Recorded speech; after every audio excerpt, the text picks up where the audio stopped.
హరి గారు వెంకట్ ఎన్టీవీ లేదు, ఇందాక ప్రొడ్యూసర్ గారు చెప్తూ ఈ సినిమా ఎలక్షన్స్కి ముందు వస్తే బాగుండేది అని అన్నారు. అంటే ఇప్పుడున్నటువంటి పరిస్థితులను దృష్టిలో పెట్టుకుని ఈ సినిమా చేశారా లేకపోతే? అంటే ఎలక్షన్స్ అనేది cinema crux of the story కాదండి, it's just a part of it. ఎలా అయితే మనం ఒక 30 సంవత్సరాల్లో అన్నీ మన లైఫ్లో ఎలా అయితే ఉంటాయో, చిన్నప్పుడు ఆడే క్రికెట్ దగ్గర నుంచి మనం కొట్లో తీసుకునే చాక్లెట్ వరకు ఆ ఊరు పంచాయతీ ఉంటుంది, లేకపోతే ఆ ఊరు రాజకీయాలు ఉంటాయి. ఆ రాజకీయాలతో పాటు మనకి ఎలాగా అదర్ థింగ్స్ కూడా లైఫ్లో ఇన్వాల్వ్ అయి ఉంటాయి first 30 years of our life ఒక ఊరు అలాంటి ఊర్లో పెరిగితే కనుక.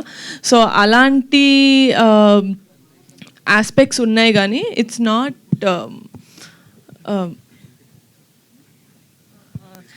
Not completely based on politics.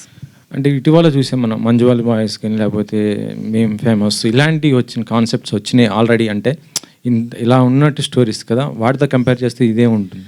అంటే కమిటీ కుర్రాళ్ళు అనేది ఒక కమింగ్ ఆఫ్ ఏజ్ ఫిల్మ్ అండి. అంటే ఒక 8 సంవత్సరాల నుంచి 30 సంవత్సరాల వరకు ఈ 11 మంది జీవితంలో ఏమవుతుంది, వాళ్ళెవరో జీవితంలో అవుతుంటే నేను ఎందుకు ఇంత ఫీల్ అవుతున్నాను మీకు అనిపిస్తుంది సినిమా చూస్తున్నప్పుడు. You don't disconnect from the character, you will connect with the character. ఇప్పుడు శివ అన్న క్యారెక్టర్ ఉంది, సుబ్బు అన్న క్యారెక్టర్ ఉంది, సూర్య అన్న క్యారెక్టర్ ఉంది.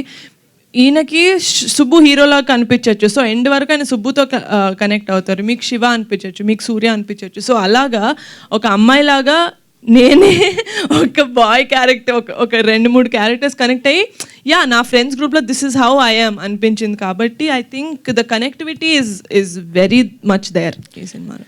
డైరెక్టర్ మెగా డాటర్స్ అంటే నిన్న చూస్తుంటే నేను సుష్మిత గారు కూడా సినిమా వెబ్ సిరీస్కి ప్రొడ్యూసర్ చేశారు. ఇప్పుడు మీరు ఇద్దరు ప్రొడ్యూసర్ ఇటే ప్రొడక్షన్ వైపే ఉన్నారు, కానీ ఆన్ మీదకి ఏం రావటం లేదు ఇంత.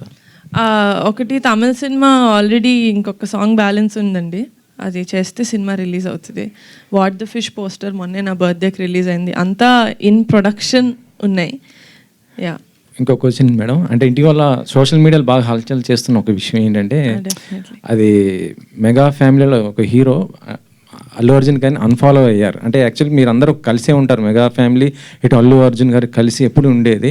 ఇటీవల జరిగినట్టు నువ్వు ఎలక్షన్స్ ఈ టైంలో కొంత డిస్టర్బ్ అయిన పరిస్థితిలో ఆయన అన్ఫాలో చేశారు, అది ఎంతవరకు కరెక్ట్ ఏంటి? జెన్యూన్గా చేశారని ఇప్పుడు మీరు చెప్తేనే తెలుస్తుంది. I'm sorry, I'm not aware of it, but what ever it is I'm sure they have their own reasons.